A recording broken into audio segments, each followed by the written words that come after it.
Salam alaikum wa rahmatullahi ta'ala wa barakatuh. Lorsqu'Allah subhanahu wa ta'ala évoque le prophète alayhi salatu salam, il dit « Wa ma arsalnaka illa rahmatan lil alamin » Nous t'avons seulement envoyé comme une miséricorde pour les mondes. La vie du prophète alayhi salatu salam fut une histoire de la foi, de la conviction, de la propagation de la miséricorde, l'histoire d'un modèle.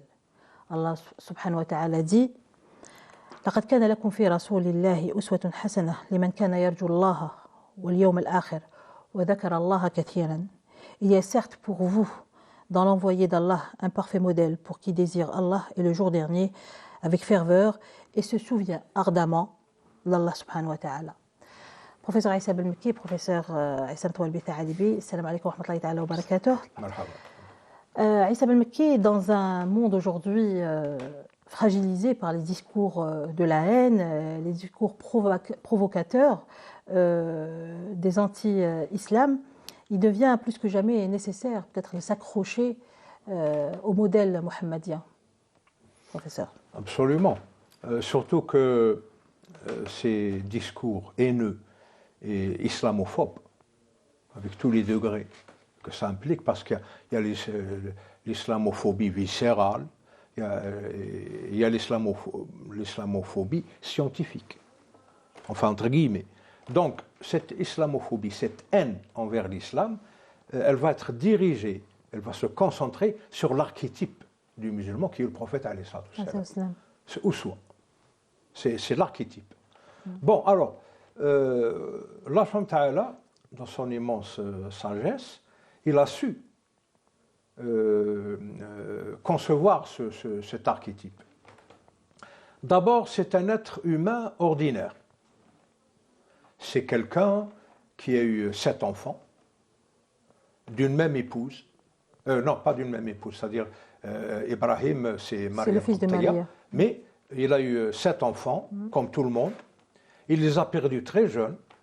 Il a eu 3 garçons et 4 filles. Le premier garçon, le Qasim, je crois, c'est pour montrer comment il a souffert en tant qu'être humain. Le Qasim, il est mort, je crois, à l'âge de 2 ans et demi. Abdullah, 1 an et quelques mois, et Ibrahim, 17 mois, enfin, même pas 2 ans. Les filles, par exemple, Zeynep, elle a vécu, elle s'est mariée, elle est morte à 28 ans, à l'âge de 28 ans. Ruqayya à l'âge de 21 ans. Kulthum à l'âge de 27 ans. Et Sayyida Fatima Zahra qui lui a survécu à l'âge de 25 ans, 6 mois après son décès. Bon. Donc, il savait lui-même, il a vécu orphelin. Oui, il a été orphelin de père, mais alhamdoulilah, il a gratifié d'une mère extraordinaire, qui l'a emmené. Il avait moins de 6 ans. Elle l'a emmené à Médine pour lui montrer la tombe de son père. Oui. Parce que c'est important l'image du père dans le devenir psychique et psychologique de l'individu. Donc c'est un homme ordinaire. Oui. C'est un être humain accessible à tout le monde. كان يجوب الأسواق يتزوج يأكل يشرب. Allah subhanahu wa ta'ala n'a pas voulu que le prophète alayhi sallam soit un anachorète qui vit dans une sauma'a isolée, ou bien alors quelqu'un toujours entouré, une aura de miracles, etc. Non, il en a fait un homme ordinaire. Oui. Et c'est ce qui a facilité l'impact. Mais à l'intérieur, هناك الاصطفاء, la sélection. C'est un élu, donc Mustafa. Et c'est pour ça que Allah subhanahu wa ta'ala, il l'a préparé, اصطفاه من إبراهيم via إسماعيل عليه السلام, عدنان, Benu Hashim, Quraysh. Donc il y a une sélection qui s'est faite, qui s'est opérée, من صلب إلى صلب, من ظهر إلى ظهر, pour que le prophète عليه الصلاة والسلام soit l'archétype qui va le creuser, donc qui va recevoir le réceptacle, qui va recevoir le sceau de la révélation, oui, et qui va la communiquer à l'humanité entière. Oui. À l'humanité entière. Par exemple, le bouddhisme, il est resté limité. Bon, c'est une sagesse, ce n'est pas une religion. Allahu a'lam, c'est une religion révélée ou pas, mais c'est une sagesse qui est restée limitée géographiquement. Pourquoi? Parce que le prince Siddhartha, Bouddha, c'était quelqu'un de spécial. Ce n'était pas un homme ordinaire. Donc elle est restée limitée, etc. Mais l'islam, surtout le message révélé le Rasul sallallahu alayhi wa sallam, il concernait toute l'humanité, donc il fallait un archétype universel. Oui. Et c'était le prophète alayhi wa sallam. Il a eu des enfants, et il a aimé une seule femme dans sa vie, Sayyida Khadija. D'ailleurs, il lui est resté fidèle après sa mort, jusqu'à... Il a dépassé la cinquantaine. Il a aimé aussi Aïcha. Oui, mais moins. Il lui a dit, impossible de remplacer Khadija dans mon cœur. Il lui a dit. Parce qu'elle l'a soutenu les premiers moments de la révélation. Mais en tout cas, aucune femme n'a remplacé Khadija dans le cœur du prophète. Et tous les mariages qu'il y a eu après, c'est des mariages qu'on appelle les mariages pragmatiques. C'est des mariages pragmatiques. Ce n'est pas l'ego et l'alter ego, ce n'est pas l'âme sœur. C'est des mariages pragmatiques. On aura peut-être l'occasion d'en parler dans le courant de l'émission, des émissions plutôt qui vont venir. C'est-à-dire, ces mariages pragmatiques, ils avaient un impact social, politique, économique. C'est-à-dire, ça a un sens pragmatique, justement. Mais Sayyida Khadija, c'est spécial. C'est l'âme sœur qui l'a aidé dans les moments les plus difficiles et qui lui a donné tous ses enfants pratiquement. Donc Rasul c'est ça. Finalement, il y a un Arabi, un Bédouin. Vous savez, les Bédouins sont... Allah, il les a cités 5 fois dans le Coran. Il n'a pas été... il les a un peu maltraités. Dans le texte coranique, l'arabe, mais il y a un arabi qui a visité la tombe du prophète alayhi salam. Il a dit 3 vers, je vais vous les lire, qui sont restés dans l'histoire. Donc, qasida qalaha 'inda ziyaratihi li maqam rasul sallallahu alayhi wa sallam. Et ces 3 vers résument l'image de cet archétype que tous les musulmans se sont fait de lui. Parce que c'est un archétype universel. Il s'est adressé à lui. C'était évidemment cet arabe-là. Il a visité la tombe du prophète après son décès. Ya khayra man dufinat fi turbi a'zumuhu fataba min taybihin al-qa'u wal-akamu nafsi fida'un li qabrin anta sakinuhu فيه العفاف وفيه الجود والكرم أنت الحبيب الذي ترجى شفاعته عند الصراط إذا ما زلت القدم. Ces 3 vers résument l'image archétypale que se font les gens, les musulmans, du prophète alayhi salam. Pourquoi? Parce que, effectivement, Ursila wa bu'itha rahmatan lil alamin. Allah subhanahu wa ta'ala aussi, je voudrais juste revenir sur la question de l'arabe, dit aussi sur l'arabe dans Surat Touba, là où il en parle beaucoup. وَمِنَ الْأَعْرَابِ مَنْ يُؤْمِنُ بِاللَّهِ وَالْيَوْمِ الْآخِرِ وَيَتَّخِذُ مَنْ يُنْفِقُ قُرُبَاتٍ عِنْدَ اللَّهِ وَصَلَوَاتِ الرَّسُولِ أَلَا إِنَّهَا قُرْبَةٌ لَهُمْ سَيُدْخِلُهُمُ اللَّهُ فِي رَحْمَتِهِ إِنَّ اللَّهَ غَفُورٌ رَحِيمٌ. Allah subhanahu wa ta'ala يدخلنا كامل في الرحمة تاعو يا رب. Donc le destin du prophète sallallahu alayhi wa sallam est un destin unique, exceptionnel. Alors comment pouvoir s'accrocher justement, et en tout cas travailler pour s'accrocher à ce modèle? بسم الله الرحمن الرحيم وصلى الله على سيدنا محمد وعلى آله وصحبه وسلم تسليما. Justement, Sayyidina sallallahu alayhi wa sallam, dans le texte coranique, on trouve Mohammed. وما كان محمد أبا أحد من رجالكم. Il était le père d'aucun de vos hommes, au sens de mâle. Donc, également, Muhammadun Rasulullah. Sallallahu alayhi wa sallam. D'autres fois, Ya ayyuha nabi. D'autres fois, Ya ayyuha rasul. Au prophète, au messager. Ce qu'on vient de dire, ce qu'a très bien résumé professeur Ben Mekki et vous-même, Madame Yassef, on parle de Mohammed, le Bachar. Mohammed, la personne, qui est, c'est vrai, Mohammed, un être comme nous, un humain qui circulait dans les marchés, qui أكل وأصوم أتزوج النساء أنام, l'être, l'humain. Oui. Mais il y a le Rasoul, il y a le Nabi.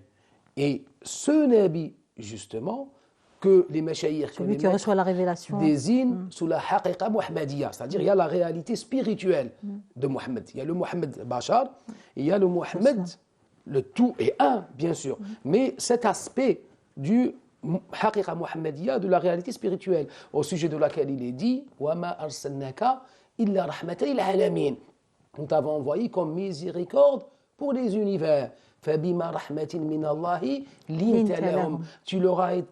Ils ont eu cette grâce de t'avoir par miséricorde de ma part. Tu es une miséricorde. Lui-même disait أَنَا رَحْمَةٌ مُهْدَةٌ. Je suis une miséricorde. C'est sa réalité profonde. Là, la question qui se pose pour nous, musulmans aujourd'hui, comment s'est manifestée cette miséricorde? Ou du moins, comment continue-t-elle à se manifester? Et plus encore, est-ce qu'on est toujours apte? Est-ce qu'on ressent toujours cette miséricorde, justement? Est-ce qu'on la ressent toujours? Est-ce que le croyant aujourd'hui a conscience de ce Rasoul al-Rahma duquel on continue de puiser cette Rahma? Ce n'est pas au sens d'un prophète qui est venu, qui est parti, c'est fini. Non, la Rahma Muhammadiyya ne meurt pas. La Rahma Muhammadiyya, c'est le Coran. Alors Sayyida Aïcha nous dit Kana khuluqahu al-Qur'an. Il était le Coran. Lorsqu'on récite aujourd'hui le Coran, en quelque sorte, on est en contact direct avec Kalam Allah et avec celui qui a été l'intermédiaire pour que le Coran nous parvienne. C'est-à-dire c'est Mohammed Rasulullah. Comment donc se manifeste cette miséricorde divine? Là, elle se manifeste essentiellement par deux aspects. Nous avons l'aspect spirituel, l'aspect qu'on pourrait dire métaphysique, qu'on pourrait dire atemporel. Et nous avons le deuxième aspect qui est l'aspect de la uswa, qui est l'aspect du modèle, c'est-à-dire l'être d'un point de vue historique, comment il était, comment il se comportait, comment ce qui nous a appris, ce qu'on dit, ce que disent les mashayikh, bil-qawl ou le-fi'l, c'est-à-dire avec pour objectif d'apprendre de lui. Justement, mais c'est après, le modèle, ce qui nous intéresse le plus aujourd'hui, c'est l'uswa. C'est comment. Les deux, en vérité, les deux, on ne peut pas se détacher. On ne peut pas prendre que la uswa sans avoir conscience de ce qu'est cette uswa, justement. Là, justement, sur le plan spirituel, pour la uswa, on a toute l'émission, on va continuer à en parler, comment il se comportait avec les enfants, sa rahma, ses enfants avec les femmes, sa rahma avec les femmes, sa rahma avec les captifs, les prisonniers de guerre, sa rahma avec toutes les personnes, même avec ses adversaires, comment il se comportait avec eux. Il ne faisait qu'appliquer en fait les préceptes qui sont dans le Coran. En même temps, il les appliquait, en même temps, il était lui-même ces aspects. Tellement ces aspects, cette parole de Dieu, comme dit un grand maître algérien, Cheikh Ahmed Mustafa Al-Alawi Mustaghanimi, ce Coran, c'est mélangé à notre être profond. Le prophète était tellement le Coran qu'il était devenu lui-même le Coran. C'est-à-dire qu'il est l'incarnation du Coran. D'un point de vue spirituel maintenant, c'est quoi cette rahma? Comment elle se manifeste cette rahma? Nous avons trois aspects, si on peut dire. Le premier aspect, c'est l'aspect de lumière et de voix. Lorsque le prophète nous dit, le Haqq Tabaraka Ta'ala nous dit, au sujet du prophète, appelant à Dieu par son autorisation, c'est le siraj al-munir, c'est-à-dire ce flambeau qui éclaire, cet astre, ce soleil, c'est le siraj. Mais il n'a pas simplement été siraj, il est siraj aujourd'hui. Aujourd'hui, le soleil, on ne le voit pas. Parfois, on ne voit pas le soleil. Mais sa lumière, elle nous entoure, elle nous englobe. Le Nabi sallallahu alayhi wa sallam, physiquement parlant, on ne le voit pas. Mais sa lumière, cette haqiqa qui a laissé, ce message de paix, de salam, de rahma, il est toujours là. Il nourrit les cœurs, il nourrit les intellects. D'où, قُلْ إِن كُنْتُمْ تُحِبُّونَ اللَّهَ فَاتَّبِعُونِي يُحْبِبْكُمُ اللَّهُ. Il est la voie. Si vous cherchez à aimer Dieu, à apprendre à aimer Dieu, à savoir comment aimer Dieu et à être aimé par Dieu, parce qu'en vérité, on ne peut pas aimer Dieu s'il ne nous a pas aimés auparavant. Il a dit, c'est lui qui les a aimés en premier, pour qu'ils ont pu ressentir cet amour vers Dieu. Mais le secret, c'est pour ça que certains mufassirin, dans Ihdina Sirat al-Mustaqim, pour la plupart des mufassirin, Sirat al-Mustaqim, c'est la voie droite. Beaucoup de choses ont été dites. C'est la guidance, c'est l'islam, c'est la religion. Pour d'autres mufassirin, C'est le sirat qui sépare l'enfer du paradis. Pour d'autres mufassirin également, c'est le Nabi sallallahu alayhi wa sallam. C'est lui le sirat al-mustaqim. Cheikh Sidi Ahmed Tijani nous dit à cet égard, as-sirat al-mustaqim huwa al-Nabi sallallahu alayhi wa sallam. La voie droite, parce que tabi'uni yuhibbukumullah. Il est la voie. Huwa babullah al-a'zam. Il est la porte de Dieu la plus immense. Évidemment, puisqu'il est le modèle. Il est le modèle, il est en même temps la porte, il est la clé. Dans ses prières, il dit, Cheikh Ahmed Tijani, Allahumma salli wa sallim ala ayn al-rahma al-Muhammadiyya. Accorde ta prière et ton salut à la source de la miséricorde. Le premier aspect donc de cette rahma, c'est qu'il est le flambeau. Il est l'âme, qu'on appelle l'âme universelle. Lui-même disait dans le hadith, j'étais avant que Adam ne soit créé. Et lorsque Adam alayhi salam a commis a transgressé, entre guillemets, ce qu'on appelle la transgression, parce que l'anbiya ma'soumin, il a demandé le pardon de Dieu. Comment il le lui a imposé? Lorsque le Coran nous dit Talaqa Adamu min rabbihi kalimat fataba alayh. Adam a adressé une parole à Dieu par laquelle il lui a pardonné. C'est quoi cette parole?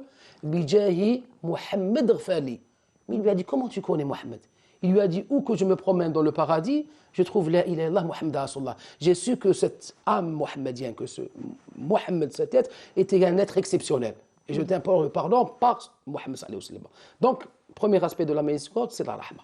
Le deuxième, qu'on appelle l'annonciateur de la bonne nouvelle, il est l'espoir, il est l'amal. Arsalnaka mubashiran, un annonciateur de bonnes nouvelles. Lil mu'minin bi anna lahum qadama sidqin 'inda rabbihim, qu'ils ont déjà un pas vers la demeure de Dieu. Et le troisième, et je termine par ça, c'est l'un des aspects les plus fondamentaux dans la croyance du croyant, c'est l'intercesseur, c'est shafa'a, c'est shafi'a, au sujet duquel Dieu nous dit harisun alaykum bil mu'minina ra'ufur rahim. Il est vigilant pour vous. Il n'a pas été à un moment. Il n'a pas dit kana harisan. Harisan, même maintenant. C'est pour ça qu'il dit lui-même dans un hadith, vos actes me sont exposés. Lorsque je trouve que vous avez accompli un bon acte, hamdullah. Et lorsque je trouve au contraire que vous avez accompli un péché, astaghfirullah. Ça fait à ce moment, lorsqu'on commet une erreur nous-mêmes, le prophète est là pour nous défendre. Au yawm al-qiyamah, ashfa'tu shfa'. Et c'est pour ça que la raison, on dit que c'est la ayah qui donne le plus à espérer dans le Coran, Dieu, ton Seigneur, t'accordera et tu seras satisfait. Par quoi satisfait? Satisfait qu'aucun musulman ne restera en enfer. Parce que le prophète sallallahu alayhi wa sallam ne peut être satisfait en sachant qu'il y a un membre de sa umma dans les méandres de l'enfer. C'est pour ça que lui-même a dit, tout prophète a une prière qui est exaucée forcément. Moi j'ai eu ma prière, les kulli nabiyyin da'wa. Wa da'wati shafa'atu li ummati yawm al-qiyamah. C'est cette intercession que j'ai réservée à ceux qui m'ont suivi, c'est-à-dire à ceux qui ont cru en moi. C'est pour ça que j'ajoute juste ces beaux vers de Sidi Abou Median al-Ghaut, Sidi Mouabdin, qui dit Wa in sajaduni fi sujuni jafanihim. Si je suis éloigné de Dieu, j'ai commis quelques péchés ou quelques erreurs et que je me retrouve éloigné. Dakhaltu alayhim bishafi'i al-mushfa'i. Je suis sûr que j'arriverai vers Dieu par l'intercession de l'intercesseur dont l'intercession est forcément agréée. Sallallahu alayhi wa sallam. Oui, évidemment, ça c'est les shu'ab al-iman, c'est la foi. La foi, elle est insondable, c'est des abysses. Mais à mon avis, à cette époque, c'est-à-dire l'époque que nous vivons, il faut comprendre une chose très simple. C'est que le prophète alayhi salatu wassalam, pourquoi c'est une miséricorde? Parce que premièrement, il objective le Coran al-Karim, il l'objective. Il ne l'incarne pas, il l'objective. C'est une objectivation. Et deuxièmement, c'est une interface entre les musulmans et Allah subhanahu wa ta'ala.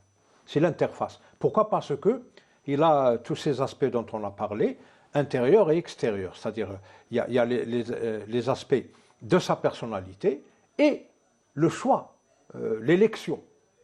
Allah subhanahu wa ta'ala, qu'il a élu, donc il a sélectionné l'istifa ou والتعيين كختم الأنبياء والمرسلين. Bon, alors, objectivateur, objectivation du Coran, kana Qur'anan yamshi, et interface entre l'Ummah, les musulmans, et Allah Ta'ala. C'est ça ce qui fait que Rasulullah c'est une rahma. Parce qu'imaginez le monde sans lui. Et puis, comme l'a dit Oustad Toualbi, Adam alayhi salam, il voyait son nom dans le paradis, dans l'Éden où il était. Ça veut dire quoi? Ça veut dire que tout ce cosmos a été créé pour qu'il apparaisse, pour qu'il sorte. Parce qu'il était dans l'Éden, partout, où Adam alayhi salam baladait son regard, il trouvait ce nom écrit. Ça veut dire que kullu shay'in khuliqa min ajlihi, pour qu'il sorte à l'existence, le wujud, et ça objective tout, la volonté divine, la sagesse divine, etc. Donc, cette valeur qui a fait que Rasulullah est devenu Habibullah, ça c'est une rahma. Ibrahim Khalil alayhi salam, Abu al-Anbiya, Khalilullah, wa Rasulullah Habibullah. À mon avis, c'est sous ces angles-là qu'il faut voir ces personnages qui sont les prophètes, les élus. C'est ça l'élite, la seule élite normalement qu'on devrait suivre inconditionnellement. Maintenant, on suit d'autres élites, des élites financières, des élites ceci, cela. Ce n'est pas la peine de rentrer dans les détails, mais c'est ça l'élite, la seule. Parce que tout ce qui est élitaire vient du verbe élire. Il n'y a pas mieux qu'une élite élue par Dieu. Ouais. L'une des plus belles images lorsqu'on parle du prophète alayhi salam, de sa compassion, c'est lorsqu'il avait cette... il faisait tout ce qu'il pouvait pour que chaque être humain devienne musulman. Il essayait de garantir la sécurité des musulmans, des gens, même dans l'au-delà. Jusqu'au point où Allah subhanahu wa ta'ala a dit في سورة الكهف فلعلك باخع نفسك على آثارهم إن لم يؤمنوا بهذا الحديث أسفا. C'est-à-dire, ça c'est une image de miséricorde et de compassion qui est énorme. C'est pour ça qu'on dit dans la tradition c'est que bien souvent il était assis et on le voyait triste. Et sa tristesse était essentiellement justement motivée par ça. C'est qu'il voyait des personnes qu'il voulait sauver. Il voulait sauver tout le monde. Mais il les voyait se diriger vers l'abîme, c'est pour ça qu'il répétait, je suis comme quelqu'un qui a gravi la montagne. Il a vu ce qui se trouvait derrière, il a vu tout le péril qu'il y avait. Il revient vers les siens et il leur dit, voilà ce que j'ai vu, voilà. Certains ont cru en lui, d'autres lui disent non. Ceux qui l'ont cru en lui sont partis, ils ont évité le péril. Et ceux qui sont restés ont tous péri. Or justement, lui, il a tout vu. C'est pour ça qu'il disait sur le mimbar, à partir de mon mimbar, j'ai tout vu. J'ai tout vu. Le voile lui a été ôté, il a tout vu. Et même le Isra, le Mi'raj. Vous savez, c'est pour ça que nous, lorsqu'on parle du paradis, de l'enfer, comme des récits, c'est-à-dire, c'est pour ça qu'il y a tachidamin, comme shuhada. Nous n'avons pas vraiment conscience. Certains deviennent des témoins. C'est parce que le prophète, il est le premier témoin. Car il ne raconte pas simplement, il a vu. Oui. Il est le témoin qui est parti, qui est revenu et qui a vu et qui a rapporté khabarul yaqin. Et c'est ce qui explique justement bien souvent qu'il apparaissait triste parce qu'il voulait sauver tout le monde. Les amener vers cette félicité éternelle qui est le khouloud. Or, certains n'ont pas voulu écouter. Sans aucune violence, c'est ça. Absolument. C'est très important, sans aucune. Parce que quand on dit qu'il faut être, c'est un modèle, c'est-à-dire qu'il faut suivre, il faut essayer d'être cet être humain qui veut la sécurité pour les autres, qui veut aider les autres, mais sans aucune violence, comme le prophète alayhi salam. Oui, mais le musulman, vous savez, le monde, ce monde où nous vivons, c'est pas un monde de bisounours. On le sait. Bon. Rasulullah sallam, prenons par exemple un exemple. Tout à fait au début, quand il faisait ses prières dans le mataf al-Kaaba, et que faisaient les Quraysh? Ils jetaient sur lui des tripes, Oui. des salissures, etc. Il n'a jamais montré une haine quelconque envers qui que ce soit. Du tout. Au contraire, il disait Allahumma ighfir lahum innahum la ya'lamun. Pardonne-leur, ils ne savent pas. Ils ne savent pas. C'est-à-dire, d'ailleurs, quand il était enfant, Oui. quand il était chez Halima Saadiya, sa nourrice, son frère de lait a vu des anges lui ouvrir la poitrine et nettoyer son cœur. Il n'y a aucune haine dans le cœur de Rasul. C'est rahma pure, c'est de la pure rahma. Imaginez quelqu'un en train d'offrir son office à Allah et des gens qui jettent sur lui des ordures, des tripes d'animaux, etc. Il n'a aucune haine envers eux. Au contraire, il demande à Dieu de leur pardonner parce qu'ils ne savent pas. Et lorsqu'il est parti au Taïf, on lui a jeté des pierres, sa molaire a été cassée, et son doua,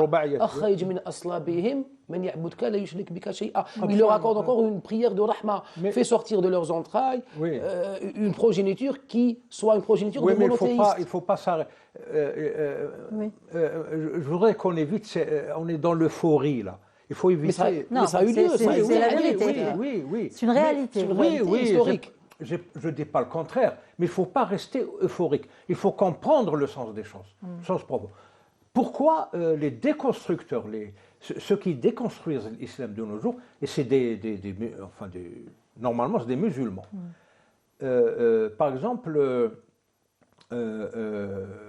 Kitabiyoun, les scripturalistes, qui disent que la prophétie, c'était une époque révolue, on s'en tient au Coran.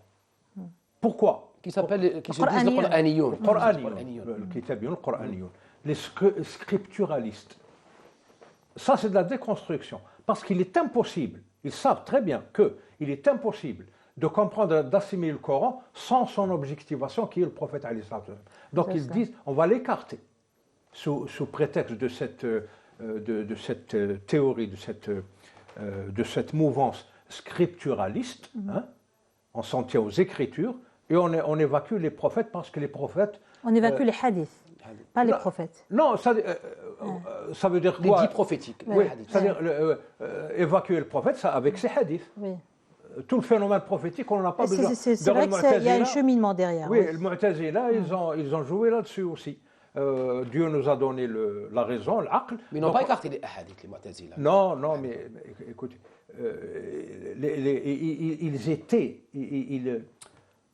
ils avaient un but auquel ils voulaient arriver. L'intellect avant l'écriture. Il voulait dire que l'insan, madame l'insanu عنده عقل ما يحتاجش النبوة. On n'a plus besoin de prophétie. Et c'est les précurseurs des scripturalistes. Nous avons la raison, on n'a plus besoin de prophétie. C'est ça les problèmes de foi qui se posent dans le monde musulman. Et c'est de la déconstruction. Pourquoi? Parce que ces gens-là, ils ont vu que Rasul c'est une interface. Sa présence est absolument nécessaire. Et bien, ils veulent l'écarter avec tout ce qui se rapporte à sa personne, à sa mission, etc.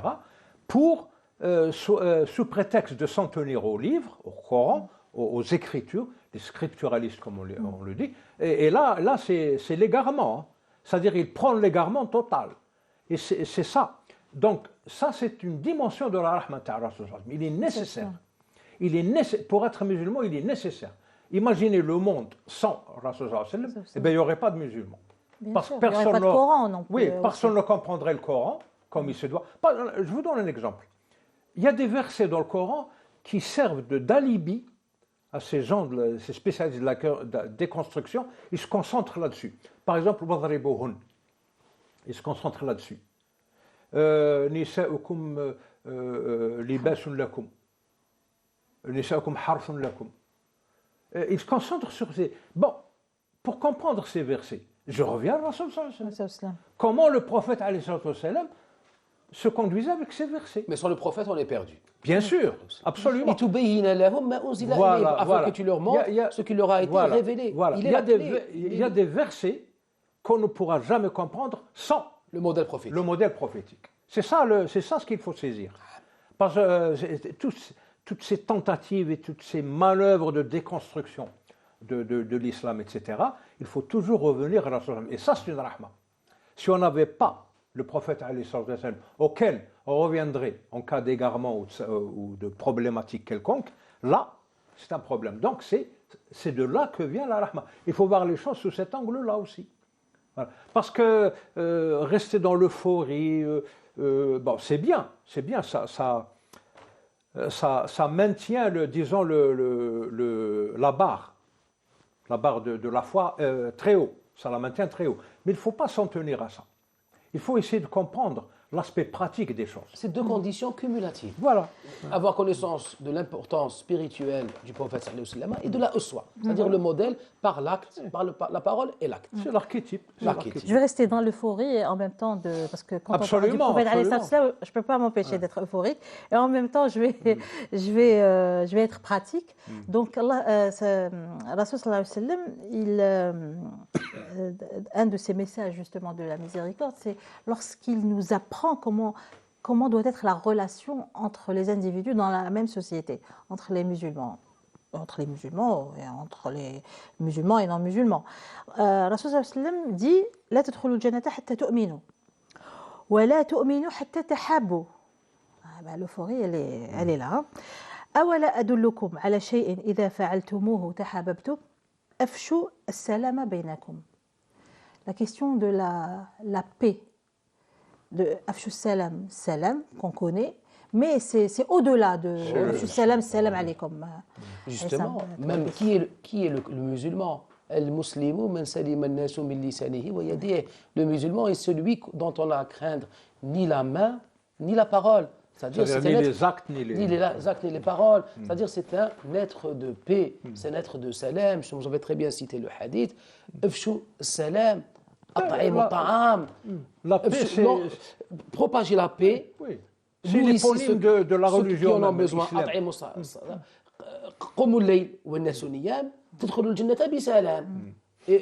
Veillez la nuit en faisant la prière, mais pour tout autre acte qui est bénéfique pour la Ummah, qui est bénéfique plus encore pour l'humanité. L'insaniya.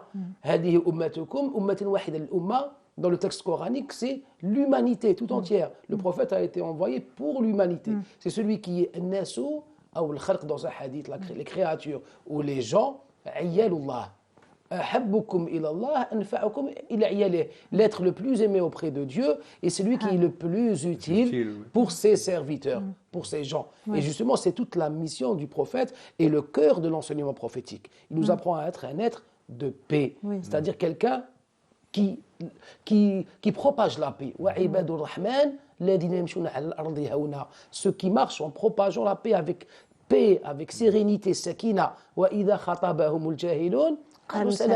lorsqu'ils sont agressés, pour le mois de Ramadan, si quelqu'un l'agresse, justement, le Ramadan nous apprend également à devenir cet être de paix pendant 30 jours, essayer de faire un effort davantage pour être encore plus pacifique qu'on l'est tout au cours de l'année.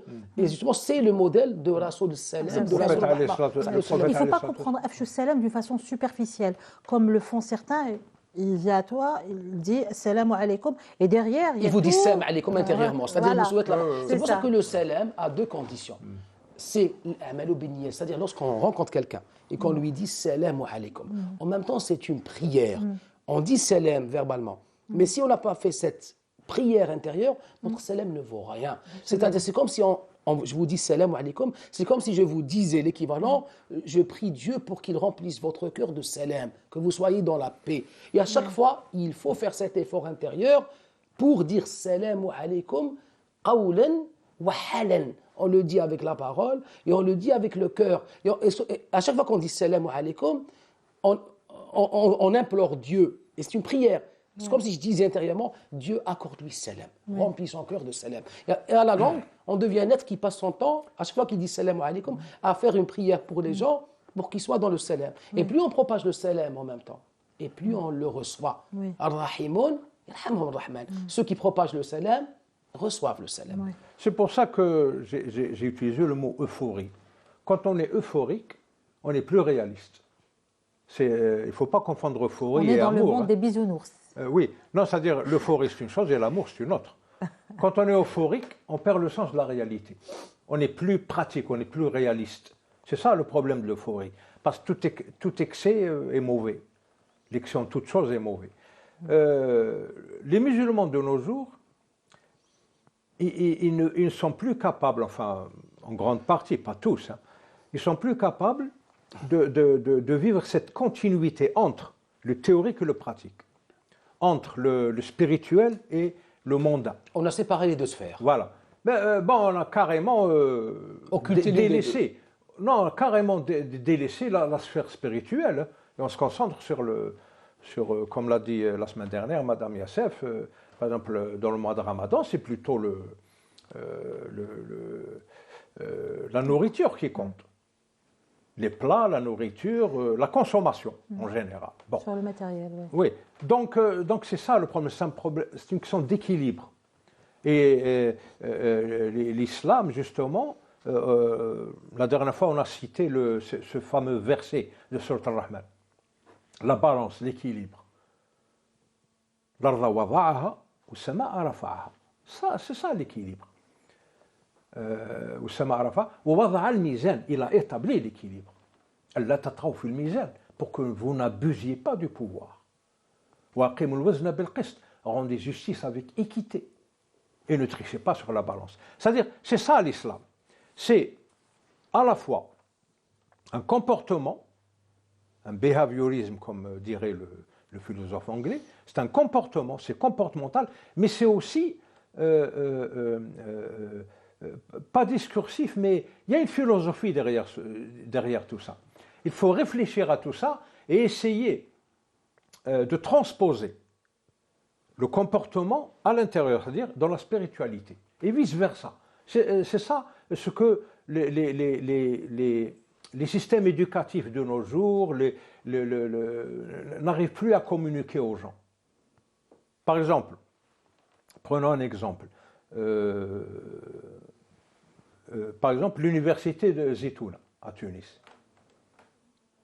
Tous les cadres religieux, tous les qadis, tous les muftis, tous les jurisconsultes en général sont passés par là, à un certain moment de l'histoire de l'Afrique du Nord. Qarawiyyin au Maroc et Zitouna à Tunis. Le colonialisme les a fermés, surtout Zitouna. Il y a un jour un député de l'Assemblée nationale qui a proposé une loi donc à l'Assemblée nationale, à la Chambre basse, qui obligeait les gens dans tous les territoires d'outre-mer, y compris donc les colonies et les protectorats, de traduire leur enseigne en français et de mettre le français en haut. Donc par exemple le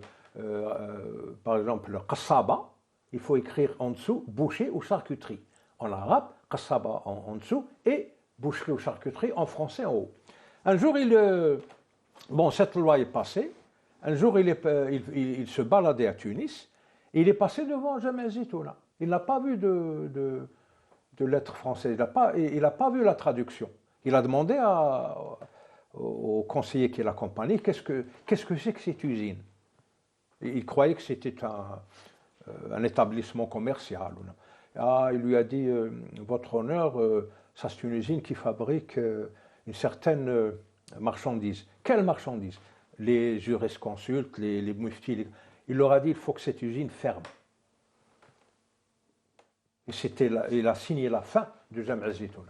Jamel Zitouna aujourd'hui n'est plus Jamel Zitouna avant cette visite. Donc il y a eu des changements politiques profonds et Jamel Zitouna a été fermé. Pourquoi?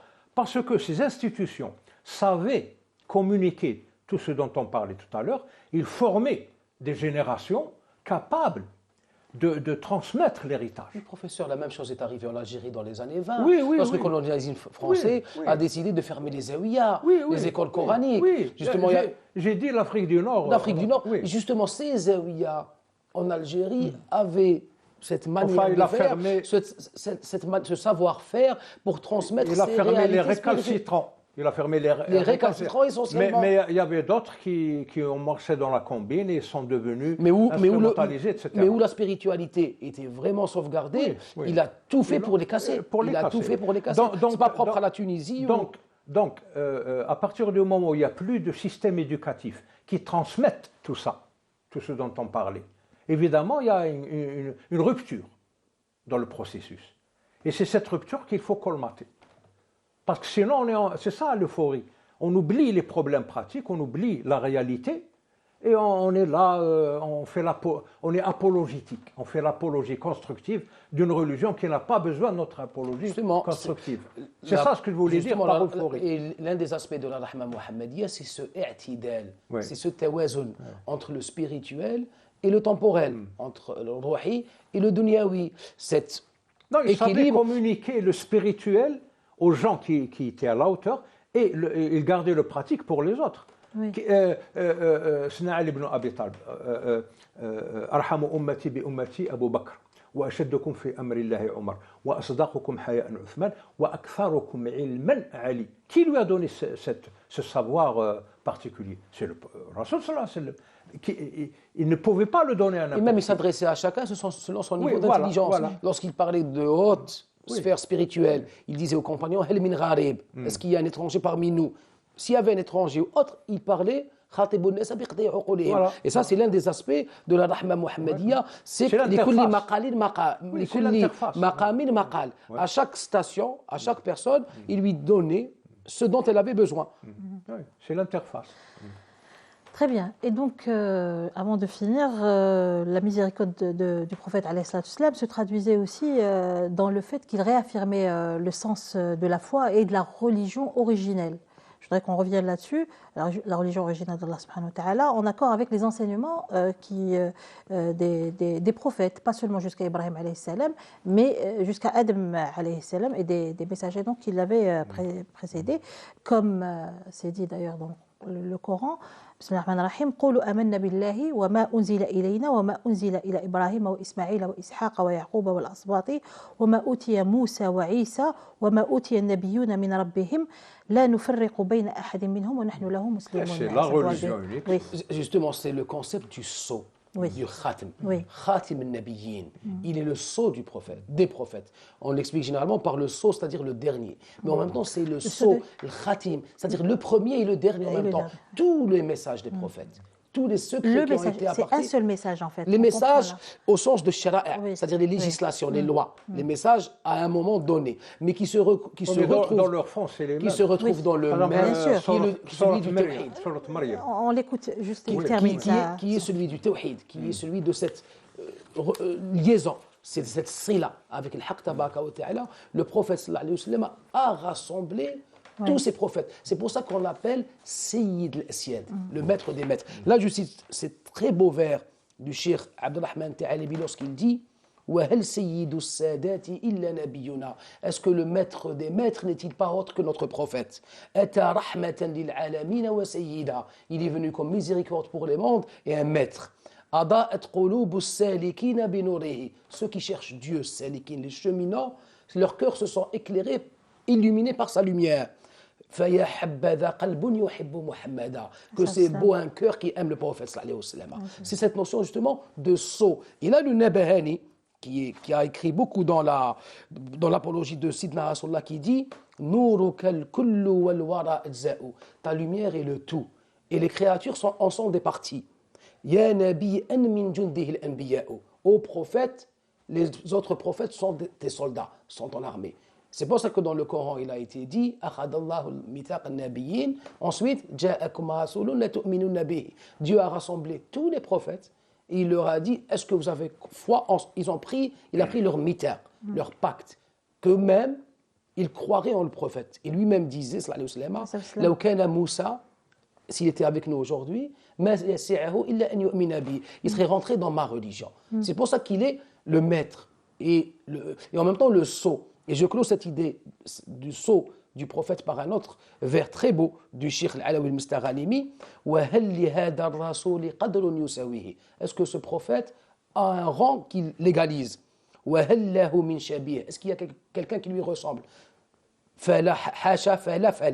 فهو فريد الحسن. Il est unique dans sa beauté. حوى في نفسه. En lui se trouve ما حاوت عباد الله نبيا ومرسلا. Ce qu'emportaient les serviteurs de Dieu, prophètes et envoyés. Tout est rassemblé en lui. C'est justement cette notion de khatm ou de sceau, il est là pour rappeler Mudhakkir. Il rappelle le message originel de Adam à Ibrahim, à tous les prophètes. Et c'est pour ça que le croyant doit prendre conscience de cette ni'ma, de faire partie de la Ummah de Sidna Muhammad sallallahu alayhi wa sallam. Parce qu'en elle-même, c'est une grâce de pouvoir en faire partie. Oui, professeur. Oui, ça confirme un peu tout ce que j'ai dit. Il faut compléter les aspects apologétiques avec les aspects pratiques. Parce que, par exemple, et puis attention, il y a un grave problème épistémologique dans le monde musulman de nos jours. Un grave problème. On n'enseigne pas aux gens la réalité des choses. On parle superficiellement comme ça. Par exemple, l'affaire Shara'i. Sidna Daoud, par exemple, Sidna Daoud, kana yasumu yawman wa yaftaru yawman. Mais kana yasumu, c'est-à-dire le fait de jeûner existe. Et d'ailleurs, c'est sur Maryam, tous les prophètes qui ont été cités, Sidna Yahya, le Ma'madani, Sidna Isa alayhi salam, والدته أمرت بالصلاة وبالزكاة وبر الوالدين ما دمت حيا. C'est-à-dire, salat, zakat, saum, c'est ça le fond. Donc la forme dépend universel. Oui, la forme dépend de l'époque et du degré de maturation du qawm ta'al Nabi. Mais tout est... il y a un Dieu unique, une religion unique, et tous les prophètes de 23 000 ou 24 000, plus les prophètes messagers qui étaient, je crois, 25, dont 5 Ulul Azm, ils ont tous amené le même message, la même religion. C'est épistémologique. Par exemple, parler de Diyanet, Tawhid, les religions. Il n'y a pas de religion plurielle, il y a une religion. Seulement, cette religion, elle se fonde sur la tolérance et l'acceptation de l'autre. Cette religion n'interdit pas les autres croyances. Mais il ne faut pas enseigner aux gens qu'il y a plusieurs religions. Comment peut-il y avoir plusieurs religions alors qu'il y a un seul Dieu? Il y a un seul archange, un seul Rasoul, Jibril alayhi salam. Il ne peut pas y avoir plusieurs religions. C'est les manifestations de la religion universelle qui divergent d'une époque à une autre. Non, il y a une religion qui est soumise à un itinéraire, à une chronologie. Cette chronologie implique des degrés de maturation, des contextes sociopolitiques, et donc il y a une adaptation dialectique et didactique. ما كان إبراهيم يهوديا ولا نصرانيا وإنما كان حنيفا مسلما وما كان من يولد المرء المشركين. على الفطرة. Tout être humain والسماء né sur le المسلمون tawhid. من قبل. وسيدنا إبراهيم عندما سأل, quand il a demandé à son fils Ishaq et à son petit-fils Yaqub, ما تعبدون ما تعبدون بعدي.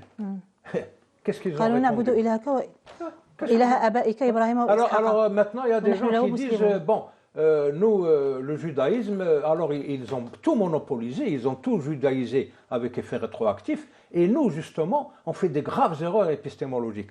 Je vous cite un exemple. Quand est apparu ce phénomène de caricature contre la personne du prophète, il y a un grand, je ne vais pas le citer, il y a un grand savant, théologien, jurisconsulte, mufti, tout ce qu'on veut, qui est sorti, évidemment on l'a sollicité sur un plateau de télévision. Qu'est-ce qu'il a dit? C'est une grave erreur épistémologique. نحن لا نشتم أنبياءهم لماذا هم يشتمون نبينا. Donc nous on a un seul prophète, c'est Rasul, et tous les autres prophètes c'est à eux. Non. Mais c'est une grave erreur épistémologique. نحن أولى بموسى. Ouais. C'est ce Tous qu'a dit les le prophète prophètes lorsqu'il est sont arrivé à nos Médine. prophètes. Oui, bien sûr. آمنت بالله وملائكته وكتبه ورسله لا نفرق بين أحد من رسله. Donc c'est ça les erreurs épistémologiques qu'il faut éviter. Il faut éviter ces erreurs épistémologiques. Parce qu'on forme des idées qui vont après nous causer des égarements dans notre pensée et dans notre raisonnement. Il faut être strict là-dessus. Je suis tolérant, je vous accepte tel que vous êtes, Ça ne me dérange pas du tout. La ikraha fi din, mais il ne faut pas falsifier la réalité. Il ne faut pas la maquiller, il ne faut pas la travestir. Vous avez établi une religion au 7e siècle avant Jésus-Christ que vous avez appelée le judaïsme. Vous avez établi une religion au 4e siècle après Jésus-Christ, vous avez appelé le christianisme. Ça, c'est des religions établies. Ça n'engage que vous. Mais je ne vais pas enseigner à mes enfants que ces religions ont été révélées.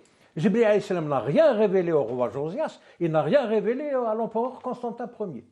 Il a révélé à Moussa, qui a vécu 5 siècles avant Josias, et à Isa alayhi salam, qui a vécu 3 siècles et demi avant Constantin Ier. Oui. Il faut dégager les idées, il faut être strict là-dessus. Il faut pas, parce que c'est ça, justement, ce qui permet les égarements et qui permet les mauvais jugements. C'est bien que vous citiez cette question de caricature, etc., qui arrive à chaque fois. Et comment doit justement réagir un musulman lorsqu'il est face à cette provocation? C'est pour ça que je disais au début de l'émission, dans mon intro, cette question de provocation. Je voudrais avoir votre réponse à tous les deux. Idriss Aberkal, c'est un jeune penseur d'origine algérienne. Il a répondu à ça. Il a dit les caricatures ne caricaturent pas le prophète alayhi salam. Ils caricaturent une vision qu'ils ont. Ça n'engage qu'eux. C'est la vision qu'ils ont caricaturée. Mais le prophète alayhi salam, il n'est pas caricaturable. Il est insupérable. Il a répondu comme ça. Et c'est vrai. Peut-on caricaturer le prophète? On ne peut pas caricaturer le prophète. On peut dénigrer, on peut insulter, on peut commettre toutes les bassesses possibles et imaginables, mais le prophète dont on parlait tout à l'heure, il est incaricaturable. Oui. C'est parce que eux, quand ils ont fait leur caricature, ils n'avaient pas cette vision que nous avons du prophète. Ils n'avaient pas cette vision de la réalité du prophète. Ils ont caricaturé une fausse image. Voilà, une fausse image qui n'engage que. Oui, le dernier mot pour vous. Et justement, le Coran lui-même, plusieurs fois, il a rapporté ce qui a été dit du prophète. Ils ont dit c'est un menteur. Il dit et le prophète, à chaque fois, comment il a répondu? Par la lumière de la prophétie. C'est-à-dire par le ilm. Le musulman, son devoir, justement, est de travailler, d'œuvrer chacun à son niveau, à montrer cette vraie image du prophète, et c'est la lumière qui fait partir l'obscurité. C'est la lumière de la vraie image du prophète qui, justement, efface cette fausse image dont vous parlez, qui est faussement représentée du prophète, soit par le savoir, soit par le comportement. Il y a une histoire mais très vraie. rapidement. Oui. Un jour, Allah était avec Abu Bakr Siddiq chez lui. Et Martha Abu Jahl, elle criait Aina huwa dhak dhimmi. Elle voulait dire, elle, dans sa tête, dhimmi. Par rapport à leur dans son imaginaire, dhimmi. Alors Abu Bakr Siddiq, il est tombé dans une colère incroyable et il voulait sortir la punir. Il lui a dit laisse-la. Vous allez nous la raconter la prochaine fois parce qu'il ne reste plus de temps. Il reste plus de temps. Merci d'avoir suivi cette émission. On se retrouvera la semaine prochaine, Inch'Allah. Salam alaikum wa rahmatullahi wa barakatuh.